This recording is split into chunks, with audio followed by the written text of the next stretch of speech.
Halo teman-teman Digipreneur, kembali lagi bersama saya Mr. Royli di YouTube Digipreneur. Welcome back to YouTube Digipreneur, tempatnya digital entrepreneur kumpul belajar dan saling sharing ya, saling sharing materi-materi, konsep-konsep yang menarik yang pastinya bisa membuat bisnis teman-teman jadi luar biasa, jadi meledak ya, berlipat-lipat ya. Nah, sekarang ini kita akan belajar ya. Saya ingin sharing ya. Saya ingin sharing kepada teman-teman ya tentang ini fundamental ya, fundamental ya. Ini mindset terpenting ya di dalam sebuah bisnis ya. Bisnis apapun sebenarnya. Ada bisnis konvensional, bisnis offline, bisnis online ya, semua bisnis ya. Dan ini konsep ini yang selalu saya pakai ya di dalam bisnis-bisnis saya. Dan inilah rahasia kenapa saya tetap walaupun ada problem di dalam pekerjaan ya. Ketika saya mengingat konsep ini jadi plong ya. Jadi hati itu jadi plong ya. Kita nggak stres ya. Kita nggak stres ya. Kita tetap bisa bekerja keras, kita tetap bisa bekerja dengan maksimal ya, tetap bisa bekerja dengan maksimal.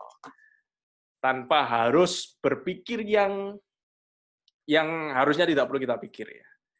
Ini ya, konsep rezeki tidak akan tertukar. Ini sebuah konsep yang menarik ya.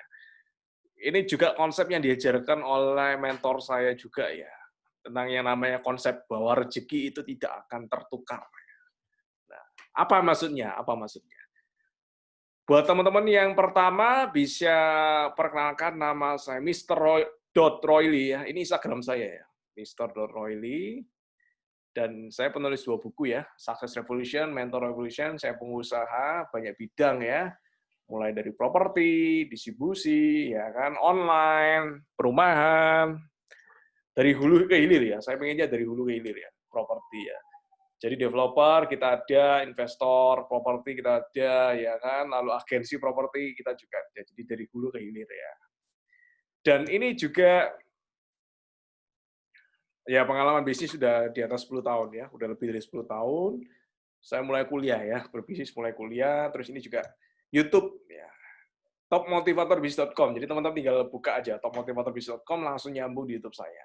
Itu ada 300 ya. Terakhir saya cek 300 ya, 300 video ya. 300 video yang bisa teman-teman pelajari, yang bisa teman-teman serap semua. Ya, itu saya share for free.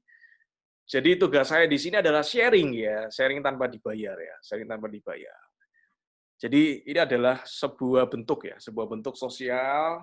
Kita ingin teman-teman menjadi pengusaha, entrepreneur yang nggak cuma bisnisnya jalan ya, tapi juga internal ya, membangun karakter ya, membangun mindset, paham tentang konsep-konsep yang penting ya dalam berbisnis supaya bisnisnya jadi lebih mulus ya, lebih lancar. Lalu juga ini podcast kita trainerdigital.com dan podcast kita bisa diakses di banyak ya, di banyak tempat ya. Jadi bisa diakses lewat Spotify bisa ya, Spotify bisa dia. Saya masukkan.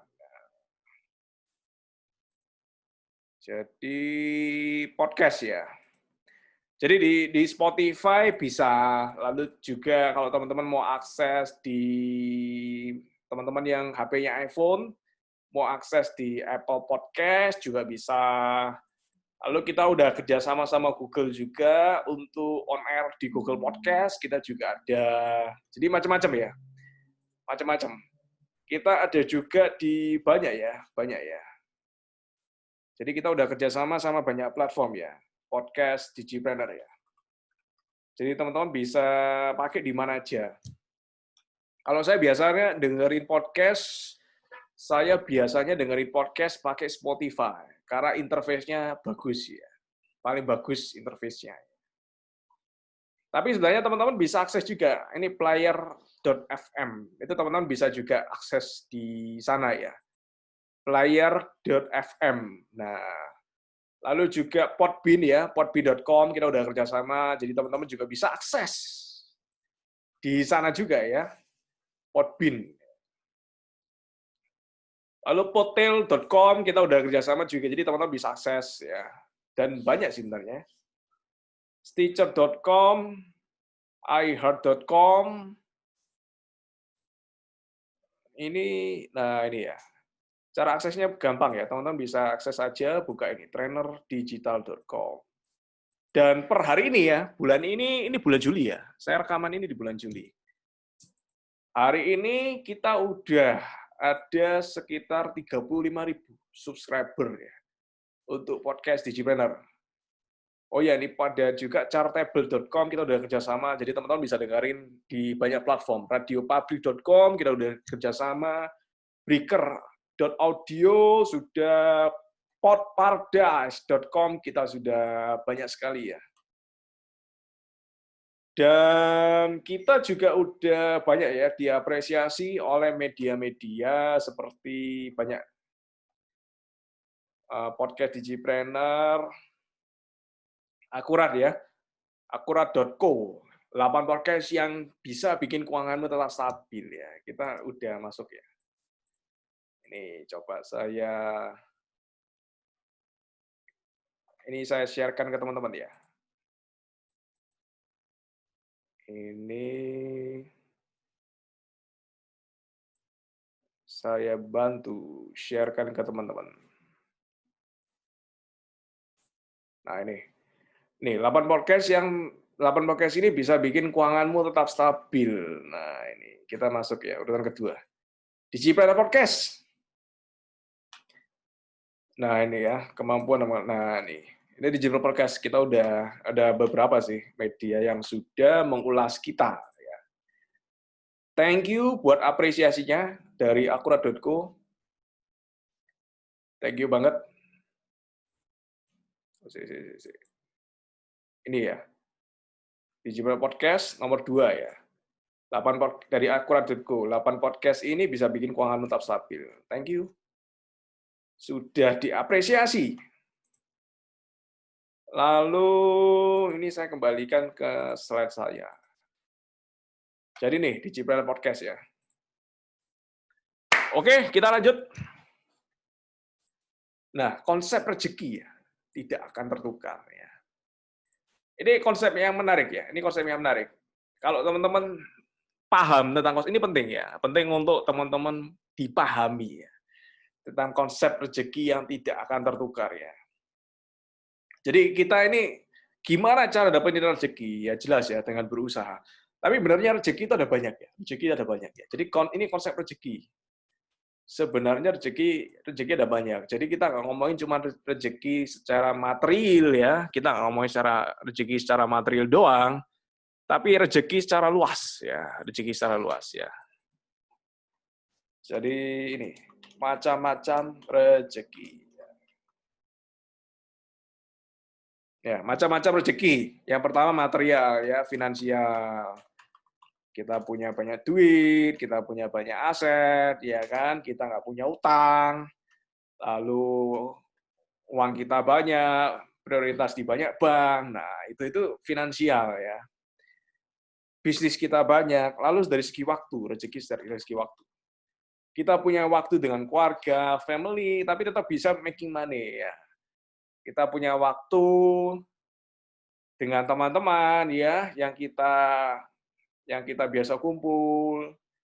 Lalu juga kita punya juga waktu untuk diri sendiri ya. Jadi waktu nggak kekurangan. Nah ini yang menarik. Karena banyak banget ya orang yang bekerja sampai lupa waktu ya. Jadi bekerja dia diharuskan memang harus bekerja. Kalau nggak bekerja dia nggak bisa makan ya.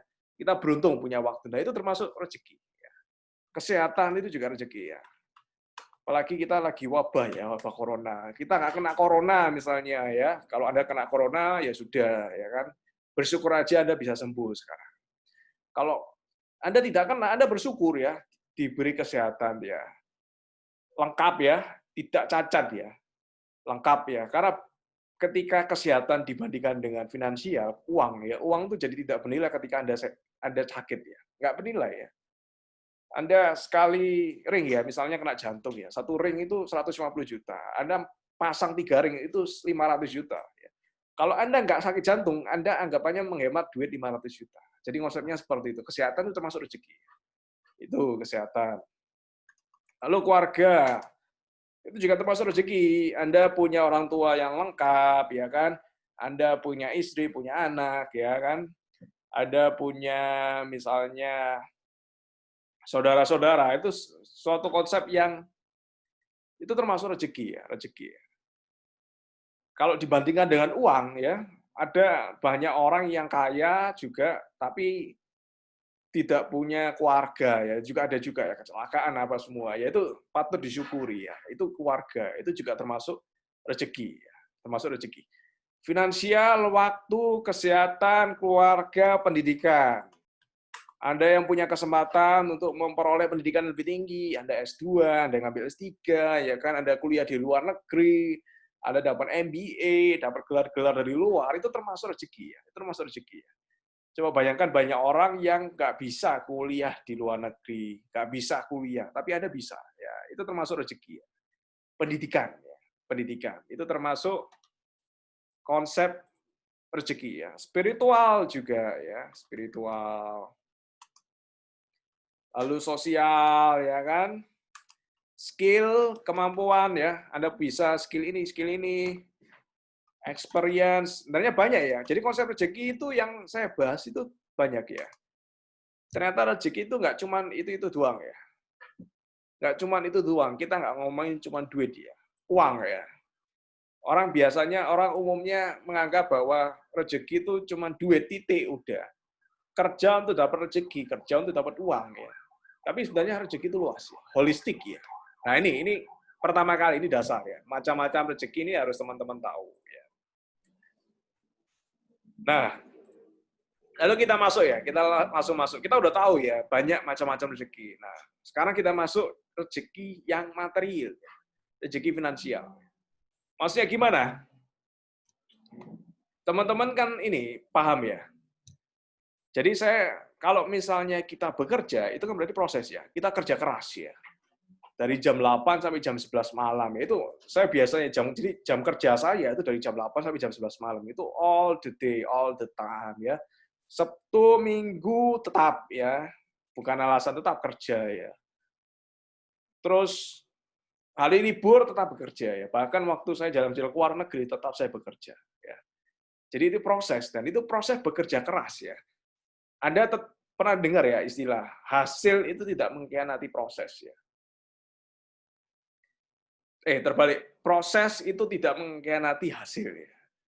Proses tidak mengkhianati hasil ya.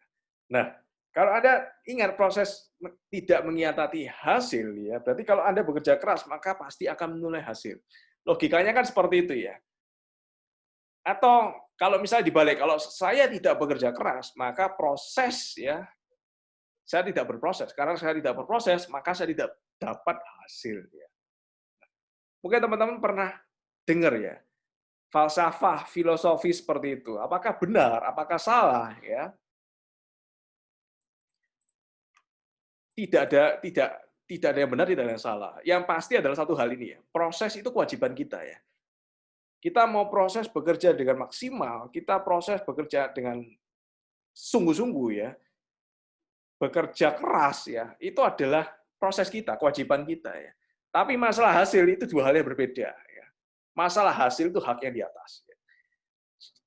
Jadi itu namanya ikhtiar ya, usaha ya. Kita pengusaha, kita entrepreneur. Pengusaha berarti kita dituntut untuk berusaha ya. Pengusaha berarti kita mengusahakan ya, bagaimana kita bisa dapat A. Mengusahakan. Kalau pelukis itu melukis ya, penari itu menari. Kita pengusaha berarti kita berusaha. Udah pada dasarnya, udah pada pokoknya kita berusaha. Karena berusaha, maka ya kan? Maka kalau misalnya kita dapat sesuatu ya, kita usahain gagal, kita pakai rencana B, gagal juga, pakai C, gagal juga, terus diusahain D, E, F, G, lama-lama jebol juga, akhirnya dapat juga. Nah, itu yang disebut dengan proses. Ya. Tapi apakah kita sudah berproses demikian rupa, kita pasti akan berhasil? Belum tentu. Karena itu dua hal yang berbeda. Dan ini membuat teman-teman nggak stres. Ya. Ada yang namanya faktor, ya. Ada yang namanya faktor dalam diri, faktor yang ada di dalam kontrol kita, dan ada yang namanya faktor di luar kontrol. Ya.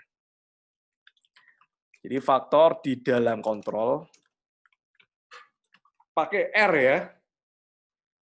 Kontrol pakai R ya.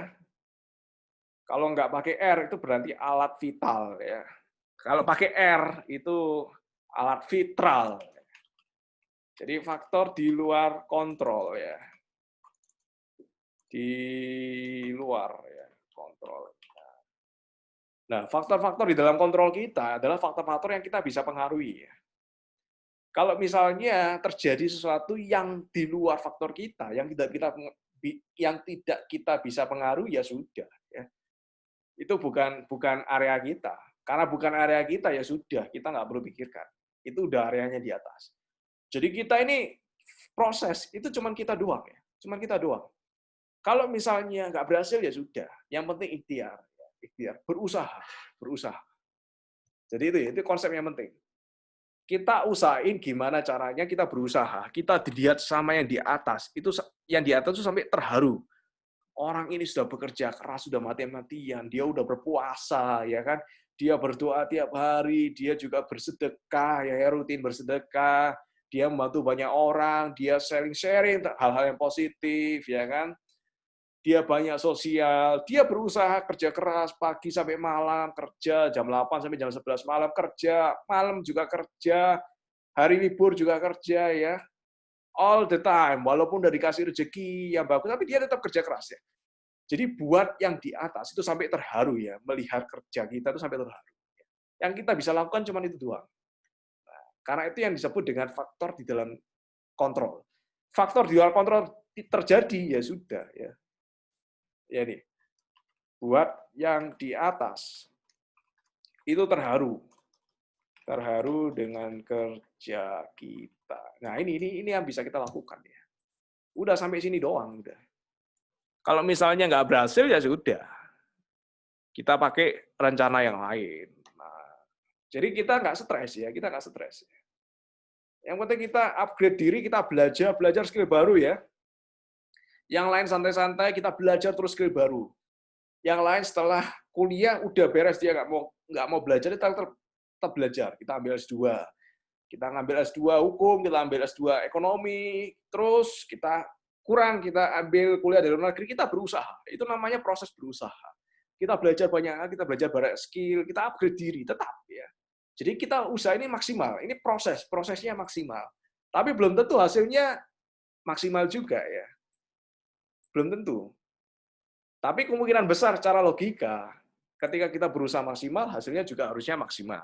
Kalau hasilnya maksimal ya sudah, berarti ini di luar dikontrol, itu adalah faktor di luar kontrol kita. Ya kan? Karena apa? Di luar kontrol. Ada yang namanya faktor langit. Ya. Jadi kalau di luar kontrol, itu faktor langit. Ya. Langit. Faktor di atas. Ya. Kita nggak bisa ngapa-ngapain. Ya. Misalnya ya, ini contohnya ada contoh menarik ya. Ada contoh menarik. Misalnya ya, kita misalnya masuk mobil ya, kita mau jalan ya.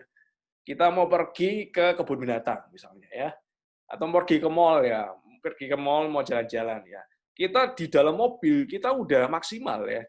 Jadi kita udah pakai yang namanya sabuk pengaman, kita udah menyetir dengan hati-hati ya kan. SIM kita ada, SIM-nya nggak nembak ya, kita lulus tes dengan baik ya kan, kita tahu rambu-rambu, lampu merah kita berhenti, lampu kuning kita pelan-pelan, turut lampu kita tertib, di lalu lintas kita tertib. Nggak ngebut-ngebutan ya kan, jalan pelan-pelan seperti biasa. Ternyata ada. Ternyata, apakah teman-teman bisa selamat? Ternyata ada. Kita dipertemukan orang lain itu nggak benar nyetirnya.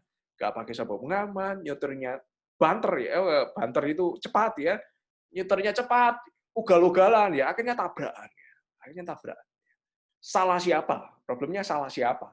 Kita udah benar, keamanan udah maksimal ya kan, udah pakai kalau ada teman-teman yang sepeda motor udah pakai helm, udah pakai ini apa semua. Kalau teman-teman yang mobil udah pakai sabuk pengaman, ya kan mobilnya pilih mobil yang aman, yang bagus ya kan. Udah nyetir hati-hati pelan-pelan, tabrakan, kita yang ditabrak. Nah, salah siapa pertanyaan? Itu adalah faktor langit ya.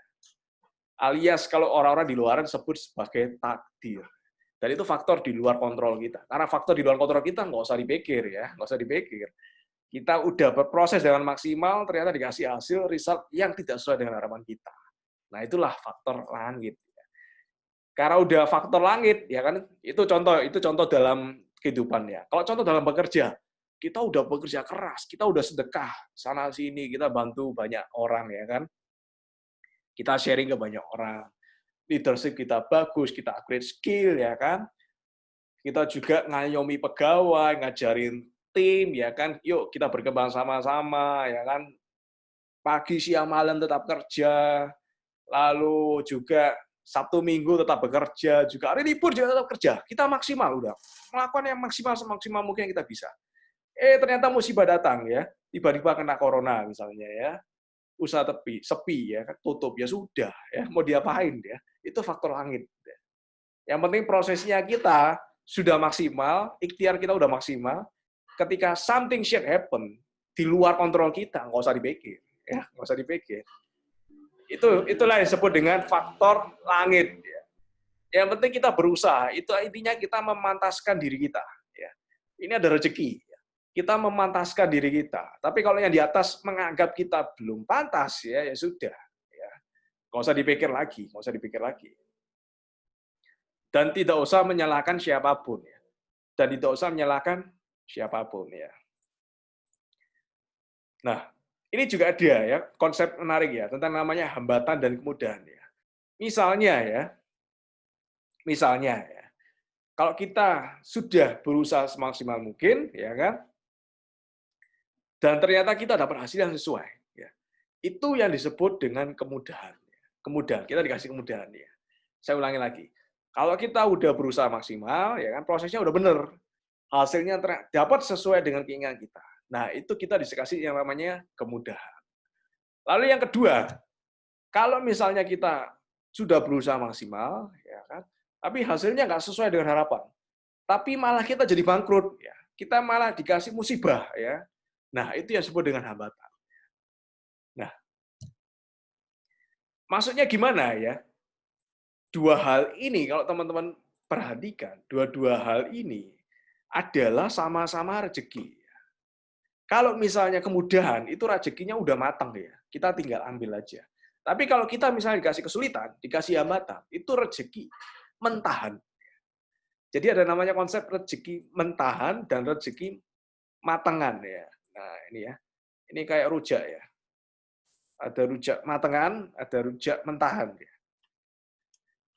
Rezeki matangan atau rezeki mentahan.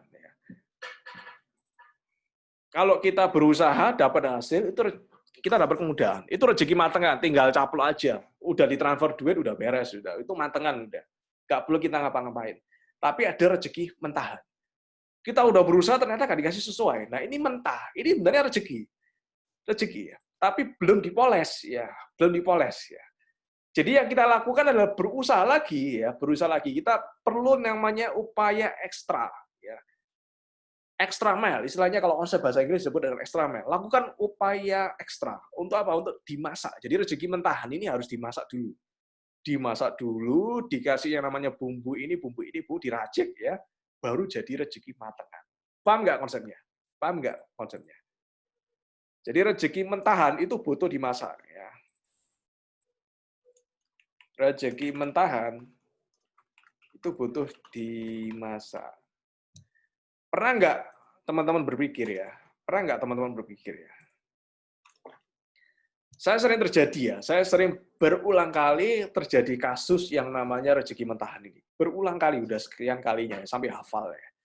Jadi kita itu pengennya A, ya kan? Kita itu pengennya A, ya. Kita berusaha untuk mencapai hasil A. Tapi ternyata A nggak dapet, ya. Sengaja nggak didapetin, tapi dibelokin yang ke B. Ternyata ketika kita udah dapet B, itu ternyata hasilnya jauh lebih bagus daripada A.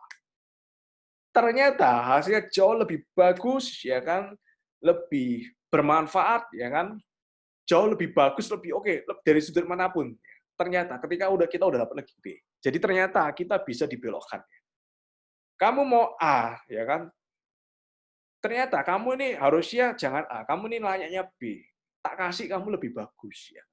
Tapi aku nggak ngomong kamu kalau kamu tak kasih lebih bagus. Ya. Ini disebut dengan rezeki mentahan. Jadi teman-teman harus punya upaya ekstra ya untuk dibelokkan sedikit ya. Tapi tetap kita ngejar, dibelokkan sedikit ternyata kita dapat B yang hasilnya jauh lebih besar, lebih bagus ya. Kita mau berhasil di bisnis A, dapatnya bisnis B ya. Ternyata bisnis B ini hasilnya jauh lebih bagus daripada bisnis A ya. Berlipat-lipat jauh lebih bagus, lebih aman, lebih bermanfaat, tidak berisiko. Nah, ini sering terjadi dalam hidup saya, ya kan? Bagaimana dengan teman-teman? Jadi coba teman-teman renungkan ya.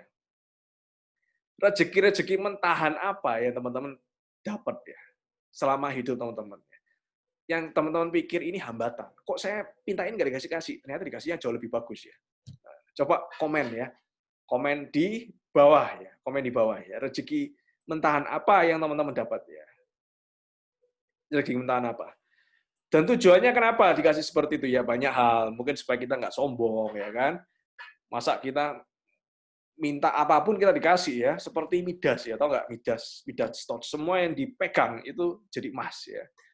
Megang mic jadi emas, megang HP jadi emas, semua dipegang jadi emas ya, termasuk megang anaknya, megang istrinya semua jadi emas ya.